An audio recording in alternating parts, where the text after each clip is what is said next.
It's a classic team-up. I prefer to call it a 2-in-1, but I catch your drift, kid. Whatever it is, it's pretty fantastic. Ha! I was gonna say amazing. The battle starts in 5, Hi, neighbor. 4, 3, 2, 1! All you need to do is capture the mission area. Got it? What did Doomsy do to the universe this time? Ah, that's better. Our folks have found that you were under my spell.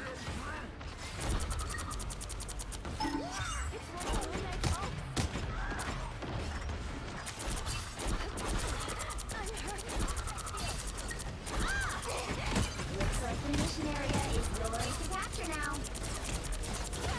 Chaos control! The mission area is yours! Well, who's next? Oh, I never wanted to hurt you. It's okay. Admit it. You need me. Hey, One of Moon Knight's oaks. Being stronger already. You're not going anywhere. Now, a disappearing.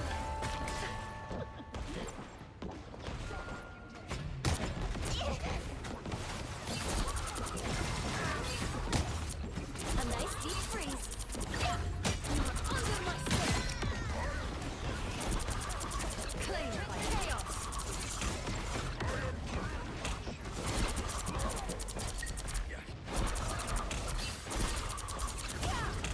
Under my spell.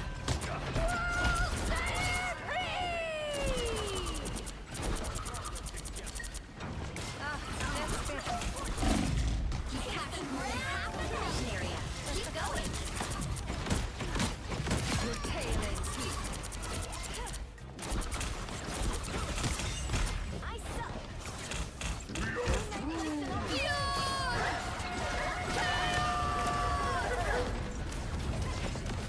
Now, a disappearing act.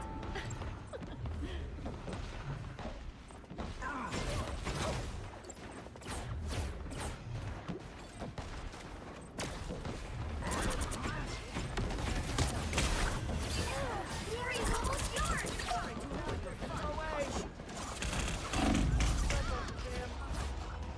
A nice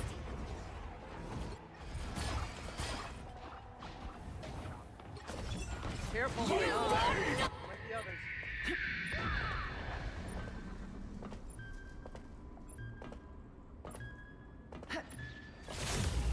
You'll have to keep fighting until we have a winner.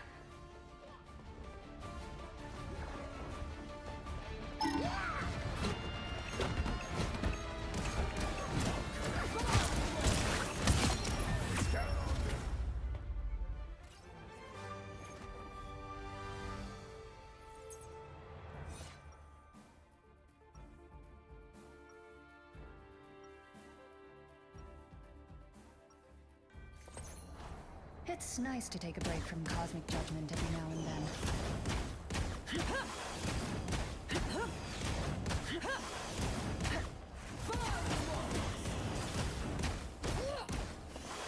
30 seconds before you attack.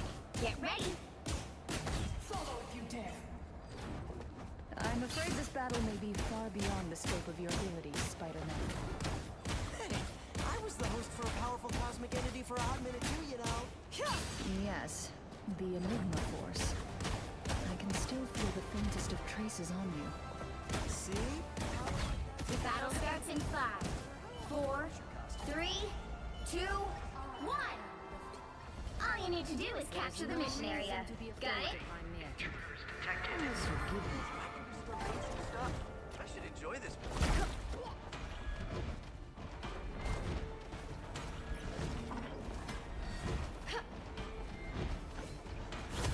You're not going anywhere.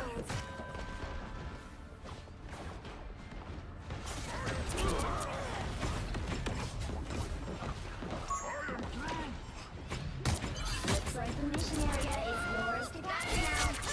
The moon haunts you!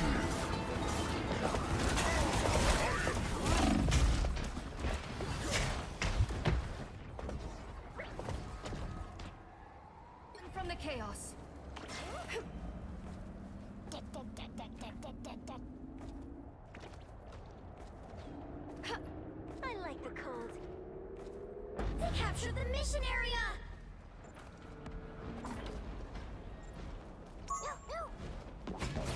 Ah, that's better.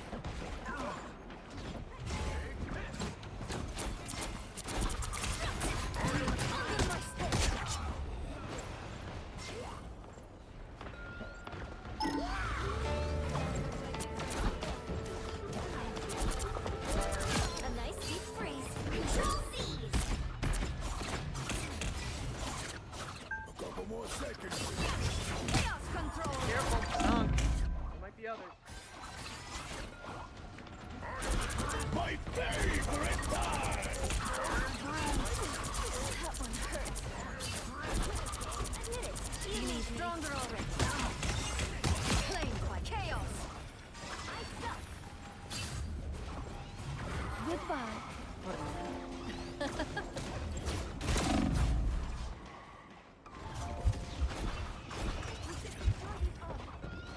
You get a web, and you get a web, and you get a web.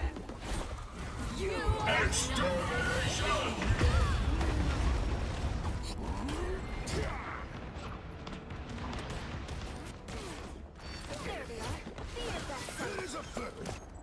we must hold our ground. Now, a disappearing act. You've captured more than half of the mission area. Keep going. I don't have to be center stage. Here's enough.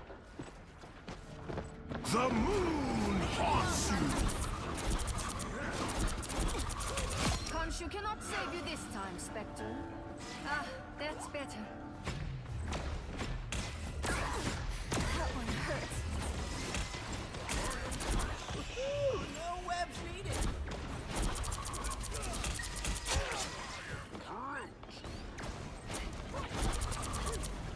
Glory's almost yours.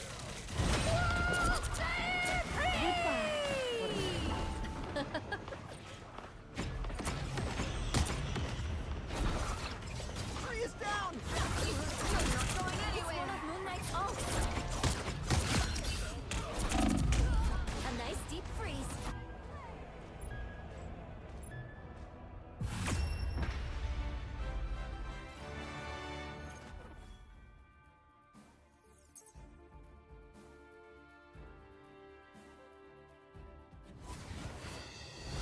Another epic victory.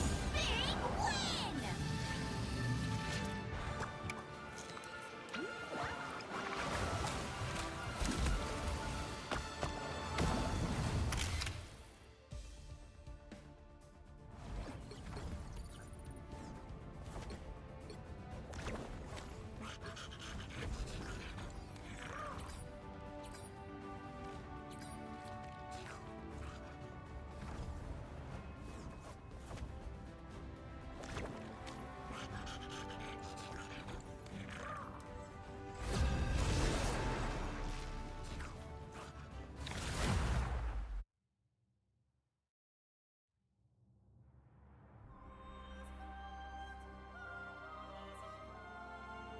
Pick your hero. Or villain. I'm not judging.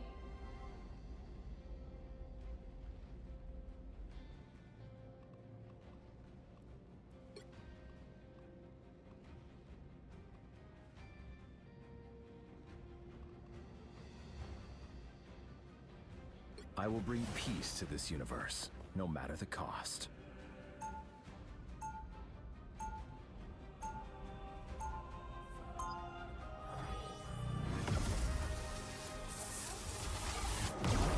Before, I think people will give you power. They don't even ask, do they like you? They ask whether you like them. And I think a lot of the country feels that you don't like them. Humanity for the better. Not only don't believe that, I know that. I've seen the focus groups, I've seen the survey data, I've talked to the people who work on this. 30 Why, though? And that's going to before you require, attack. Why though? Get ready. changing that is going to require, Because if they think that you don't like them, is it because of what you say, or is it because of what the other You know side? me, Johnny. When I'm needed, I'm there. Old, reliable. Don't make me hurt you.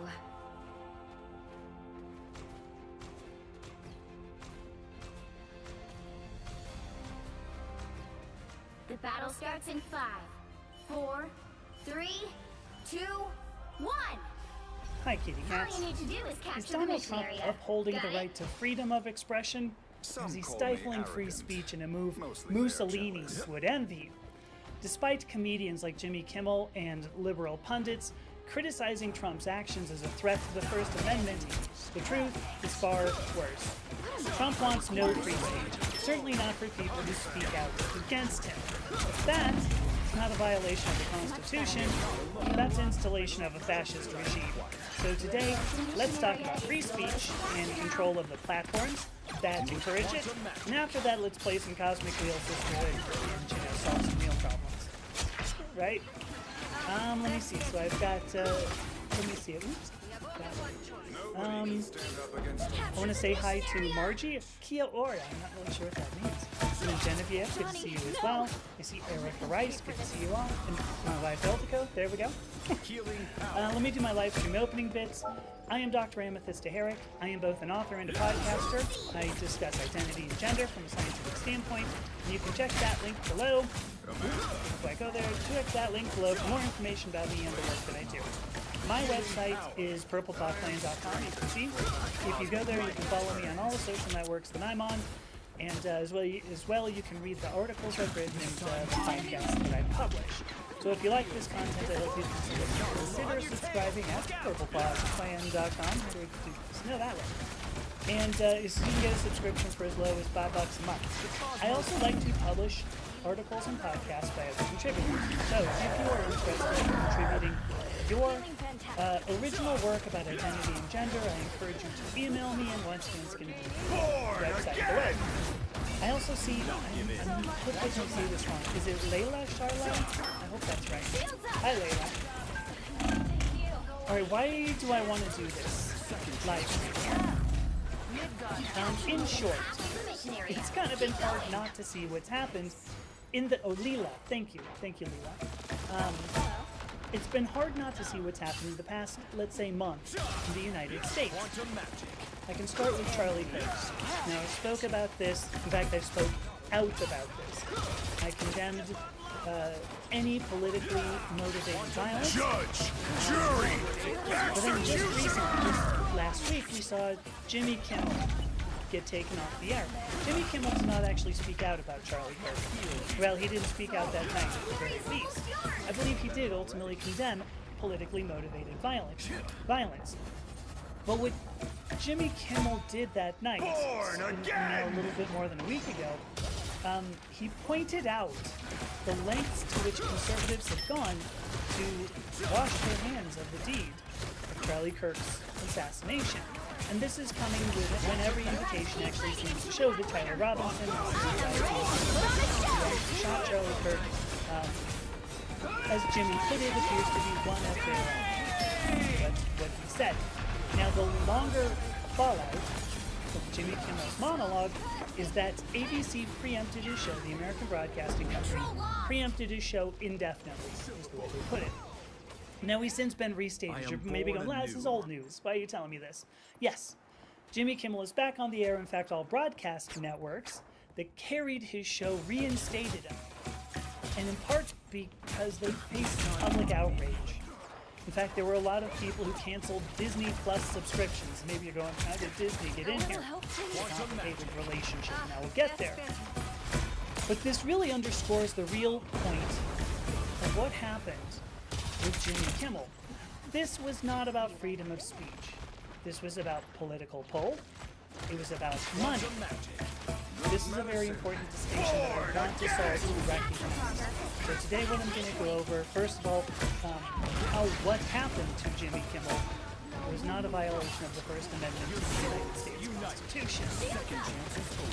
Next, how Trump's administration intends to peddle political pull. I'm going to say that again just because I like to do it.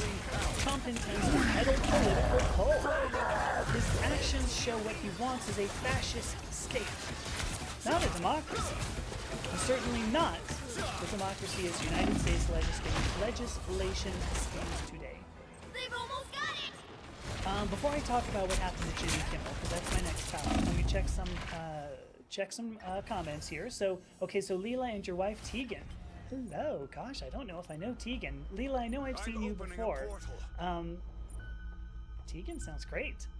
Let me see. Okay, so Kia Ora is hello in Maori. Thank you, Maori. You'll have to keep fighting until we have a yes. Here we go. Margie's got a point. Ultimately, Jimmy Kimmel did condemn violence and offered condolences to Charlie Kirk's family.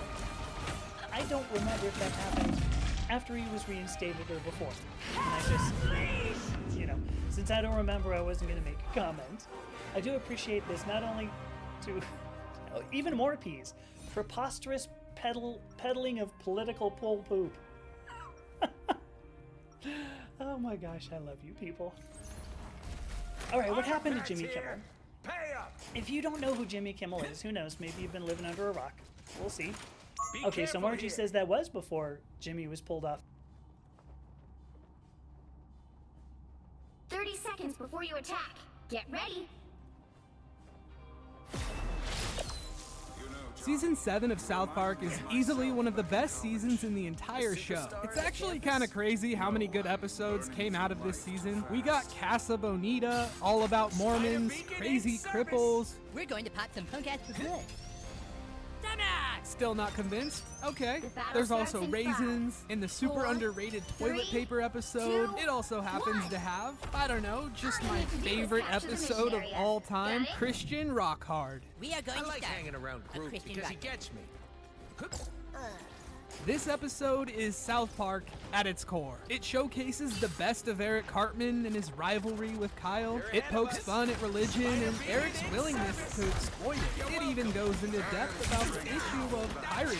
No, not that pirating. More specifically, illegally downloading music, which was really topical in 2003. Any LimeWire enjoyers watching this? The episode also has some of the funniest use of stereotypes I've ever seen. They're not just lazily offensive. It's done in such a smart way. To top it all off, Cartman has a beautiful singing voice. If I had to recommend a single episode to someone who's never seen the show before, it would be this one. Now, I don't think it's as iconic or as pivotal as, say, Scott Tenorman Must Die, but the rewatchability and enjoyment I get out of this episode has put it firmly in my #1 spot. It might not be your favorite, but by the end of this video, maybe you'll understand why I believe this is a perfect South Park episode. Before we get started, I just want to say, hey, I'm Armchair Analysis, and this is my South Park avatar. I'm not that other guy, or should I say team? You know, the one Bloons completely body bagged. Bloons obviously doesn't need a shout out from me, but I am seriously grateful for those 2 videos he made. Maybe now people will stop comparing me to that content. Whether they did it purposely or not, it's been incredibly annoying for me having people think our channels are linked in some way, so I'll be changing my avatar to separate myself. Yeah, no, that's not gonna work. Whatever, I had it first. I hope that clears things up, but enough tomfoolery. It's time to focus on the beauty of South Park. Here is our episode analysis of Christian Rock Hard. The episode kicks off with Cartman and the boys practicing for their cute little band named Moot. Randy then walks in confused and asks, Dan, are you okay? Yeah, Dad, we just heard from a band. Oh, I thought a group of musicians were having their best rolled out with their mouths. Can we just take a second to appreciate the creativity with that one? You know, I can relate with being trash at music.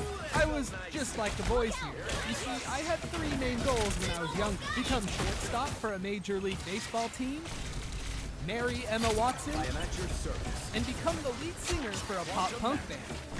It might be a little too late for baseball and music, but I'm still holding hope for Emma. Okay, we're getting off topic. Pretty much every kid at some point wanted to be in a band, or at least thought it was the coolest job ever. I mean, Trey Parker and Matt Stone both wanted to be musicians, specifically in a band as well. I went to CU where I live today, and my career, I was in the math department. But basically, I was pretty sure I was just going to be a rock drummer. Like that was my well thought out career path was rock and roll. The boys decide that the reason they're so terrible is because they all have different musical backgrounds.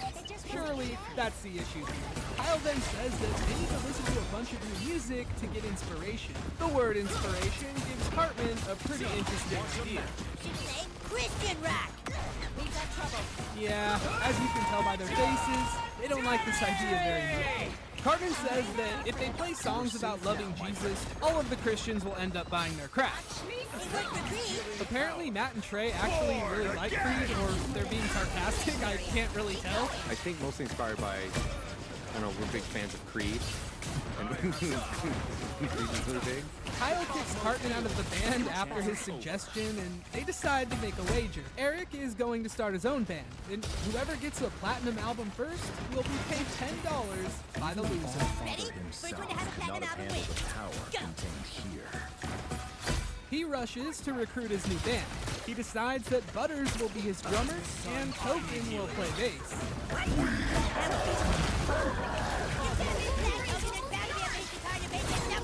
Eric Cartman, you racist, bigoted, and taller.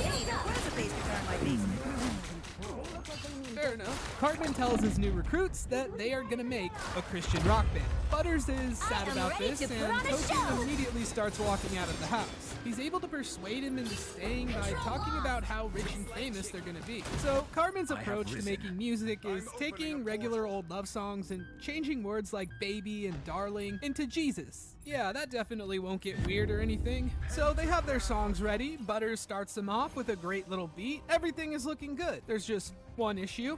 I don't know how to play bass. Token, how many times do we have to go through this? You're black, you can play bass. I'm getting sick of your stereotypes. Be as sick as you want, just give me a goddamn bass line. This is straight up one of the best jokes in the entire show. I really love Token as a character. Oh, God, I just realized I've been calling him Token instead of Tolkien. Am I racist? Anyone else just assume his name was Token? Okay, but in all seriousness, I just love how Matt and Trey created a character that was pretty much invented to make fun of tokenism, yet they use his character in a way that's really smart and not just lazy stereotyping. The band's first jamming session actually sounds pretty nice. Hell of a lot better than anything I could have done at that age. And I just want to feel you deep inside. You need a top-notch team to win this one.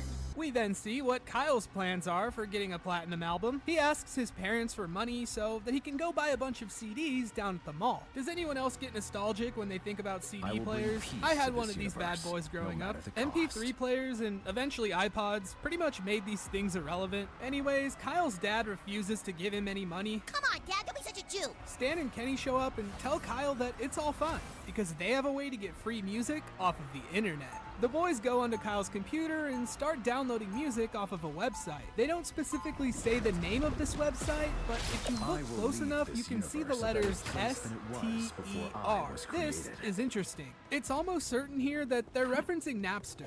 This was the pioneer tool for illegally downloading music. Created in 1999 by then 18-year-old Sean Fanning, Napster was a file-sharing service that allowed users to share and download music files over the internet. As you can imagine, this tool sent the music industry into widespread panic. Sure, there were ways to get pirated music before the internet, but a tool like this where any person with a potato PC and internet access could download whatever they wanted was extremely threatening to the music industry. The fact that some random 18-year-old coder was able to set the music industry on fire because he believed people should have access to free music is honestly pretty funny. In 2001, Napster was shut down due to copyright infringement. While piracy had always been illegal under copyright laws, this specific event caused it to be taken a lot more seriously on the internet, and all the millionaire musicians cheered, thanked the heavens for their money had been saved, and piracy was defeated. I am at your service. Uh-oh. The other team is extracting those resources. The boys are having a great time downloading free music after getting some Judas Priest. Nice taste, by the way.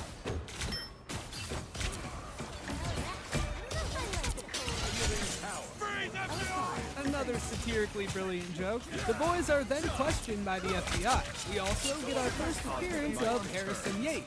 Something a lot of people don't actually know is that he was created just for this episode as a member of the FBI. After a while, Matt and Trey realized that they were getting tired of Barbrady's 90s-styled comedy. They felt that Officer Barbrady really didn't fit with how the town operated anymore. So Yates would eventually be changed from FBI to Park County Police. So while Yates is interrogating the boys, he asks them if they have anything to say for themselves. Kyle replies by saying he didn't think that downloading music was that big of a deal. This response makes him pretty mad, and he's now going to show us all how downloading free music online can ruin people's lives. He starts off by showing them the home of Lars Ulrich, drummer for Metallica. They find him crying in his yard. This month he was hoping to have a gold-plated Shark Tank bar installed right next to the pool, but thanks to people downloading his music for free, he must now wait a few months before he can pool. What if I told you there's a reason Matt and Trey used him specifically? Well, I already gave you a history lesson on Napster, but what I didn't tell you was that Metallica was the band who went out of their way to personally file a lawsuit against them. So this became a huge thing, and Lars Ulrich would make an anti-Napster video about why piracy is wrong. They compared downloading music to robbing the guy's room, and it was just corny and weird. This is coming from someone who likes Metallica, by the way. So yeah, this was Matt and Trey giving him a hard time about that situation. Yates goes on to show us that Britney Spears had to downgrade her private jet due to the online piracy, and Master P won't be able to afford his son's birthday present, an island in French Polynesia. Yates says that if people don't stop downloading their music for free, Recording artists will be forever free.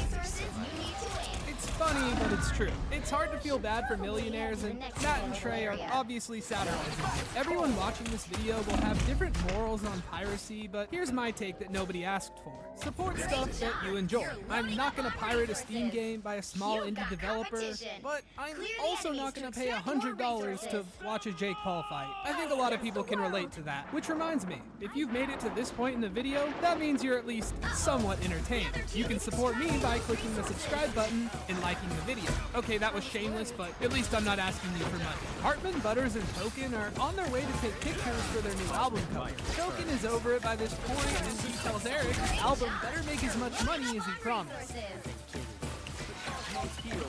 We all know this is a joke. Hartman would never do anything to actually harm him. I've already said this in 2 of my other videos, but here's more proof. Cartman loves photography. This show also has that weird thing that Cartman, strangely, is really into photography. I think that's one of the funniest, weirdest little, weird Cartman idiosyncrasies is he's actually really good at and really into the photography and has really nice photography equipment. They get their pictures, and they're on to making their first album. We also learn the band name, Faith Plus One. Another funny thing about this episode is that the entire idea of Cartman starting this band was actually an idea they had years before this episode.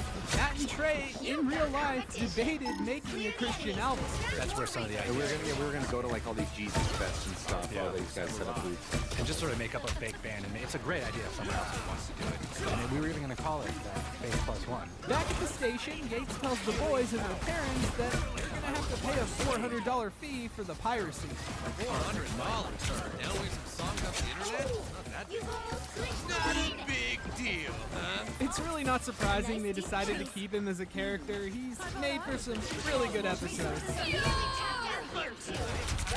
He takes the parents away to educate them on piracy, and meanwhile, Kyle has a realization. There isn't any point in continuing the band if they're just gonna get screwed over by people downloading their music illegally.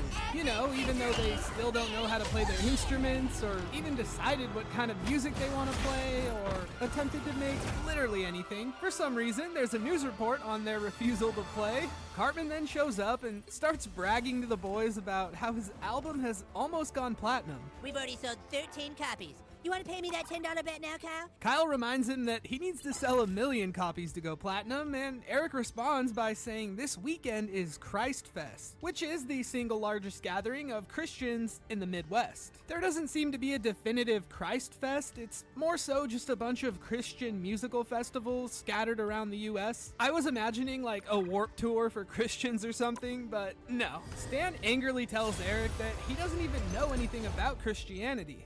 I know enough to exploit it. This is the most Cartman response ever. We then learn what Christ Fest is all about. People making money in the name of God. The boys start their marketing journey trying to get exposure for their band. We're not really Christian. We're just pretending we are.